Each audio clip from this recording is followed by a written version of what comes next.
kasamaan. Ang magbigay ng salapi sa tahanan ng kaparian ay pagpapalain. At pupunan ng aking Diyos ang bawat inyong pangangailangan ayon sa kaniyang mga kayamanan sa kaluwalhatian. Hindi niyo madadala sa langit ang inyong pera. Katotohanan sinasabi ko sa inyo, mahirap makapasok ang mayaman sa kalangitan. Ilan sa palilinlang at kalokohan ng simbahan para makuha nila yung perang pinaghirapan.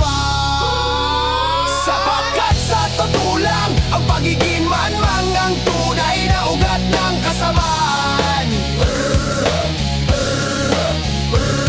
Ang pagiging bobo, tamad at mahina ang loob ang naghatid sa atin sa kahirapan. Dapat mag-aral, matuto at maging violente kung kinakailangan.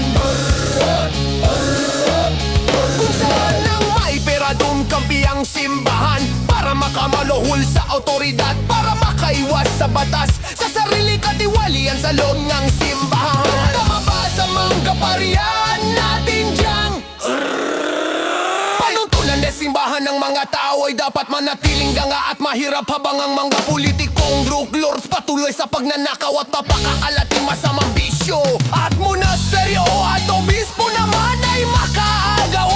Huwag iyo pa at nagpayaman mula sa kawalan, napakasaad kahihinat na nilipunan. Sapagkat sa totoo lang, ang pagiging manmang ang tunay na ugat ng kasamaan.